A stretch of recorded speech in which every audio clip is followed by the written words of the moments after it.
Mitra bisnis, berdasarkan putusan MK, napi kasus korupsi baru bisa mencalonkan diri lagi menjadi anggota DPR atau DPRD setelah 5 tahun bebas murni. Sementara untuk calon anggota DPD, mantan napi koruptor masih bisa langsung mencalonkan diri setelah bebas murni dari penjara. Apa komentar Anda, mantan napi yang ingin mencalonkan jadi DPR atau DPRD maupun DPD ini? Silakan opini Anda, kami tunggu di 633-9160, 633-9160. Iya, kalau menurut saya sih seharusnya kalau sudah lakukan korupsi, apalagi jumlah, sebenarnya besar atau kecil sama aja lah, itu kan masalah mentalitas ya. Seharusnya nggak perlu lagi lah, harusnya haknya dicabut aja. Dan seolah-olah kayak kita ini kekurangan orang aja gitu. Sampai mesti orang yang udah pernah lakukan korupsi itu mesti dipilih lagi gitu. Harusnya udah cabut aja lah, kan masih banyak juga orang yang muda-muda atau orang-orang yang memang punya mentalitas, punya moral yang baik untuk nggak lakukan korupsi. Terima kasih, Bu. Mungkin kalau misalnya semuanya juga melakukan korupsi ya, kan ada yang ketahuan, ada yang enggak. Jadi orang juga nggak merasa malu gitu kalau misalnya udah ketahuan dipidana, udah itu mencalonkan lagi. Mungkin semua memang begitu, harus begitu. Nah, makanya sistemnya kan begitu. Nah, kalau misalnya partainya juga mencalonkan, ya kita juga adanya pilihan di situ aja kan. Kita kan emang harus melalui partai politik, jadi kita nggak bisa memilih calon di luar itu gitu loh. Jadi emang sistem ini yang agak kayak memaksa kita harus memilih gitu loh. Bisa juga milih yang lain, cuman kan ya menurut saya sih kita nggak ada kebebasan memilih yang lain selain yang dipilih, yang dikasih partai gitu ya. Oke, makasih. Saya pikir untuk mantan narapidana korupsi ini, kita sebagai masyarakat itu jangan pernah berbicara tentang moral lagi kepada mereka itu. Karena dengan dia berani mencalonkan diri lagi, berarti si oknum ini beserta pendukungnya dan keluarganya itu merasa perilaku korupsi yang dia lakukan, yang sudah terbukti di pengadilan dengan ingkrahnya keputusan dia jalani hukuman, itu bukan perbuatan yang merugikan rakyat, itu bukan aib, itu bukan sebuah kesalahan. Bahkan dia akan mencoba membuat narasi seolah-olah dia korban. Padahal di pengadilan dengan semua barang bukti dia sudah jelas dijatuhi hukuman. Jadi jangan pernah bicara moral sama orang yang tidak tahu malu seperti itu. Bicaralah hukum positif di mana memang harusnya even menjadi DPD ataupun DPR RI, DPRD, ya dicabut saja hak politiknya untuk memilih dan dipilih seumur hidup misalnya begitu, sehingga dia tidak bisa bereinkarnasi kejahatannya itu. Karena kan korupsi itu sebuah kejahatan besar, tetapi kalau orang-orang ini masih dikasih kesempatan, maka dia bereinkarnasi lagi, dia mengembangkan kejahatannya di masa yang akan datang. Nah, oleh karena itu sebagai masyarakat, mari kita cerdas. Kalau dia sudah mantan narapidana korupsi, koruptor lah, jangan kita pilih lagi. Dia sudah terbukti di pengadilan. Dia boleh membela diri di pengadilan. Dia boleh membuat pengacara paling top membela dia. Toh, dia tetap sudah terbukti jadi koruptor. Untuk apa dipilih lagi? Akan merampok lagi. Terima kasih. Jadi gini, Indonesia ini kan penduduknya ratusan ribu ya, ratusan juta jiwa ya. Itu kalau untuk jadi anggota DPR itu seperti itu kan pasti banyak ya yang lebih baik. Terus harus kita lihat lagi ya, diminta jadi pengusaha saja lah. Jangan kalau usah mencalonkan diri, tapi jadi pengusaha saja lah mereka ya. Jadi ini pengalaman ya yang sudah itu yang sudah terlibat korup gitu ya, keluarganya itu masih bisa mencalonkan gitu. Jadi masih bisa jadi gitu. Jadi aktualnya itu tidak terlalu berpengaruh gitu, masyarakat tetap memilih gitu. Jadi walaupun keluarganya, suaminya atau orang tuanya gitu tersangkut korupsi gitu, anaknya atau pasangannya itu masih bisa jadi gitu dengan mulus gitu. Jadi sepertinya ini tidak bisa dibiarkan begitu saja gitu. Nah, yang kedua itu yang terpenting dari hukuman itu adalah ya pelajaran bagi yang lain gitu, pelajaran bagi yang calon-calon koruptor ini yang belum jadi, yang pejabat-pejabat ini yang lain gitu. Kalau misalnya hukumannya ringan, udah pasti orang akan berpikir gampang lah, itu juga nasibnya nggak terlalu buruk. Nah itu akan jadi jelek gitu bagi masa depan gitu. Terima kasih. Kalau saya sangat-sangat tidak setuju. Nah, di Indonesia ini masih banyak orang yang benar dan pintar. Carilah orang yang pintar dan benar. Jadi kalau menurut saya, kalau memang undang-undangnya memperbolehkan ya nggak masalah. Boleh mencalonkan, cuman dengan catatan. Satu, harus dikasih tanda bahwa ini adalah mantan koruptor. Yang kedua, paling penting jangan dipilih lagi. Selesai. Ya, kalau menurut saya sih boleh aja, tapi jangan di kehidupan ini, kehidupan berikutnya, ya. Iya, menurut saya MK ini sangat tapi warga negara itu saja yang saat ini kita semua sedang berusaha untuk memberantas korupsi, karena korupsi inilah sebetulnya sumber kemiskinan ya. Mungkin ada orang yang nggak merasa, tetapi korupsi itu adalah pencurian besar-besaran, perampokan besar-besaran terhadap kesejahteraan kita semua. Jadi keputusan MK ini saya nggak ngerti ya, Mahkamah Konstitusi itu harusnya bisa berpikir lebih jauh sebelum membuat keputusan yang sangat menyakitkan ini ya. Terima kasih. Ya, kalau saya lihat memang peradilan di Indonesia ini memang sangat menyedihkan ya. Ini semua pelaksana perangkat keadilan, perangkat hukum ini, waduh, bisa berapa lama lagi baru bisa dibenahi dengan moral-moral manusia-manusia seperti itu. Ya, kita hanya bisa mengusap dada lah. Nggak ada titik terangnya sepertinya. Makin lama makin parah malah. Makasih. Menurut saya, ini kan semua masalah berkepentingan. Jadi alangkah menyedihkan kalau kita melihat bahwa para anggota DPR atau perwakilan rakyat yang mengatasnamakan perwakilan rakyat adalah mantan-mantan residivis. Sedih sekali. Ya, saya hanya komentar gitu aja, karena ini masalah kepentingan politik, tergantung nanti rakyat yang melihatnya bagaimana yang lebih baik. Terima kasih. Yang mau menjabat di negara ini, pejabatnya tuh harus yang bersih, yang benar, bukan yang bekas-bekas napi itu, contohin yang nggak benar.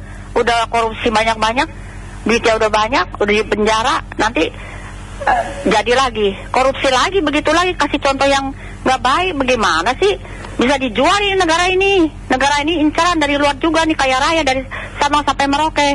Itu masih ketemuin lagi tuh di NTT tuh begitu. Belum lagi yang lain, pakai satelit aja mereka bisa tahu.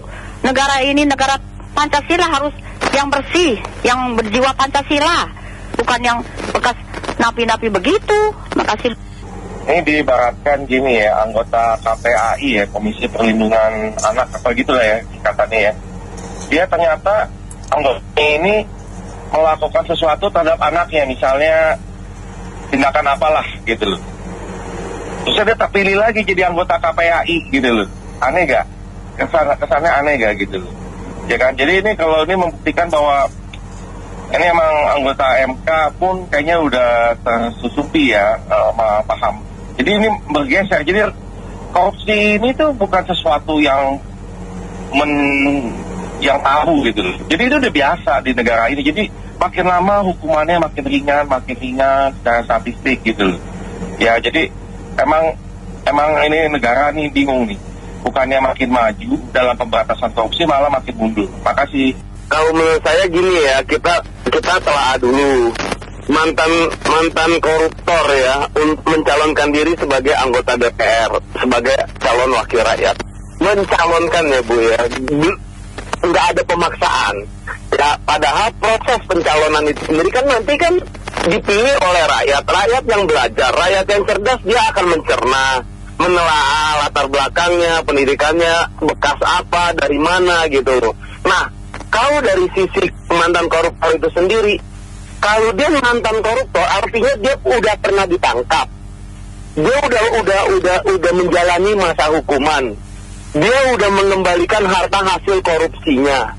Lah, kalau memang dia sudah membayar penuh atas kesalahannya, terus kita kubur gitu, gimana hak asasi kita gitu loh, yang kita harus, kan kita negara Pancasila, jadi sah-sah aja menurut saya, sepanjang dia sudah membayar penuh atas kesalahannya. Orang nggak boleh balik menjadi baik. Masalahnya juga dia mencalonkan, kenapa mesti dilarang? Ya kan, nanti kan tinggalnya pada rakyat. Rakyat akan, makanya rakyat kita harus cerdas gitu loh.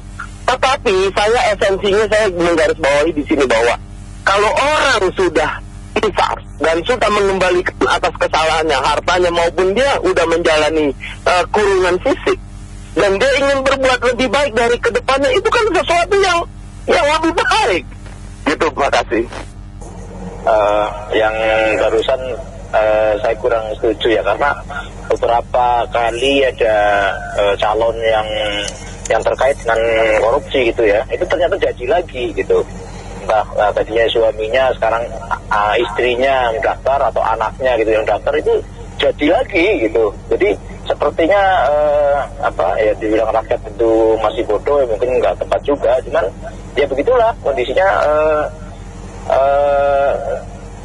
Tidak terlalu, kalau memang itu tersedia gitu ya jadi bakal calon gitu, jadi calon itu akan dipilih juga gitu. Jadi rakyat belum terlalu efek gitu. Jadi itu ya kalau misalnya kita secara legal masih dicalonkan lagi, itu pasti bisa kepilih lagi gitu, karena rakyat nggak teliti, nggak sensitif terhadap kayak itu kenyataannya gitu ya. Ya, kita bisa lihat ya dari hal ini memang sangat permisif ya penegakan hukum kita terhadap perkara-perkara korupsi model begini. Makanya kenapa penyakitnya nggak sembuh-sembuh begini. Sangat itu orang kalau sudah melakukan tindakan begitu, itu nggak bisa, mestinya seumur hidup sudah nggak boleh terlibat dalam pelayanan publik, karena mentalnya sudah nggak benar. Harus keras lah supaya orang yang awal menjabat juga mikir-mikir kalau nggak boleh itu korupsi. Kalau mau jadi pejabat publik itu pelayanan, ya, jangan ingin kaya dari menjadi pejabat. Saya kira nggak benar, mesti dirubah. Makasih. Kok membolehkan ex-napi, padahal kan udah terpidana kriminal dan udah dihukum. Itu. Yang ketiga, yang lebih bodoh lagi, kalau ada yang milih ex-napi tersebut, apapun lah upayanya, mau ada serangan fajar, mau pakai money politics, yang lebih bodoh lagi yang milih. Itu kalau sampai terjadi, dia bisa terpilih lagi. Itu saja komentar saya. Jadi salah satu nilai budaya Indonesia itu adalah meniru pemimpin gitu ya. Nah, meniru pemimpin ini bagaimana kalau pemimpinnya itu mantan napi? Karena bagaimanapun dia nggak boleh dikatakan sebagai suri tauladan. Apa yang dia lakukan, kejahatan napi itu terutama korupsi, itu sudah dibawa ke pengadilan, di mana dia sudah bisa pakai pengacara, ada jaksa, ada hakim, ada barang bukti, dan sudah ingkrah, dia terbukti bersalah. Makanya dia jadi narapidana kan. Nah, setelah dia melakukan kejahatan narapidana itu, ketika nanti dia masuk jadi DPRD, DPD, dan seterusnya, apa yang mau dicontohkan ke masyarakat? Dari mulutnya, dari perilakunya, dari tindak tanduknya, apa yang mau dicontohkan kepada generasi penerus bangsa ini? Pemimpin-pemimpinnya aja mantan koruptor semua, dan kadang-kadang koruptor kambuhan. Bisa-bisa dia memang menggunakan jaringan lamanya untuk cuci uang. Daripada buka bakso, ya mending uang 1-2 miliar digunakan untuk nyalon lagi di DPRD daerah atau di DPR RI kalau lebih besar. Jadi untuk memberikan legacy atau suri tauladan buat generasi muda kita, marilah pilih pemimpin, salah satunya dengan DPRD yang memang bersih. Paling tidak secara positivisme hukum positif kita, dia bersih, tidak pernah tersangka pidana gitu, walaupun mungkin kelakuannya nggak bersih-bersih amat, tapi belum pernah jadi napi gitu. Anggota DPR maupun DPD itu kan pekerjaan yang mulia ya, yang memperjuangkan nasib rakyat. Jadi kita tidak setuju kalau sudah pernah jadi narapidana, apakah 5 tahun berhenti setelah dibebaskan dari penjara atau langsung seperti DPD. Semestinya kalau sudah pernah jadi narapidana tidak diperbolehkan lagi seumur hidup untuk menjadi anggota DPR atau DPD lagi, karena pekerjaan ini pekerjaan yang mulia untuk bangsa dan negara, memperjuangkan nasib rakyat ya. Jadi tidak usah lagi mencalonkan diri lagi, dan jangan diperbolehkan lagi mencalonkan diri. Jadi kalau menurut saya membiarkan koruptor menjadi DPR atau DPD, menurut saya sama saja seperti kita membiarkan toko kita dijaga oleh maling, itu aja. Yang paling ya kita jangan memilih ya, kita pengaruhi keluarga kita, jangan memilih orang-orang yang udah tersangkut korupsi. Itulah karena kan memang undang-undang yang ada sekarang itu yang bikin dulu kan grupnya Setia Novanto itu zaman SBY. Jadi kan dia sebelum bikin undang-undang kan udah menganalisa dulu. Nanti kalau kita ke dalam jangan lama-lama gitu. Terima kasih ya. Kalau kita lihat kan ada 2 dimensi ya. Yang pertama legalitas ya, kalau sudah diputuskan MK kan itu satu hal yang legal, artinya ya harus diikuti gitu. Cuma masalahnya kan di satu sisi tentang moral. Kalau orang dibilang cacat ya dia udah cacat. Cacat itu kan sudah terjadi peristiwa, ada bekasnya. Koruptor bagaimanapun sudah pernah dihukum ya ada bekasnya, dia bekas tahanan korupsi gitu ya. Kasarannya cacat itu kalau dibilang, mau bagaimanapun juga kapanpun tetap cacat ya cacat gitu. Nah sekarang tinggal masyarakat yang menentukan, kan masyarakat. Ini sekaligus sebagai indikator masyarakat Indonesia ini mau maju apa enggak. Kalau mau maju dengan nilai-nilai moral yang tinggi ya tentu mereka nggak akan dipilih. Makanya menurut saya sih ya dilihat, kalau memang mereka terpilih berarti masyarakat Indonesia belum mau maju dengan nilai-nilai moral. Kalau menurut saya yang namanya korupsi itu sudah attitude. Jadi mau ditunggu berapa lama pun nggak akan berubah. Jadi kalau memang sudah bakatnya, sudah dasarnya dia korupsi, itu kita nggak bisa lagi calonkan sebagai wakil rakyat. Karena pasti cepat atau lambat akan melakukan hal sama. Tidak ada yang namanya kapok. Sadar diri itu nggak ada kalau sudah namanya perilaku seperti itu. Terima kasih. Cuma memang kalau di Indonesia susah sih, ini mesti sistemnya mesti pemerintahan diubah gitu ya, sistem diktator atau apa, tapi presidennya yang baik. Karena jaksa agung, kepolisian, MK, hakim agung semua tuh nggak ada yang beres. Kalau nggak ada yang berani bertindak gitu mengubah, nggak bisa berubah, sistemnya mesti diubah gitu. Baik, terima kasih semua mitra bisnis yang sudah berpartisipasi dalam Businessman Opinion. Saya Anita Wijaya.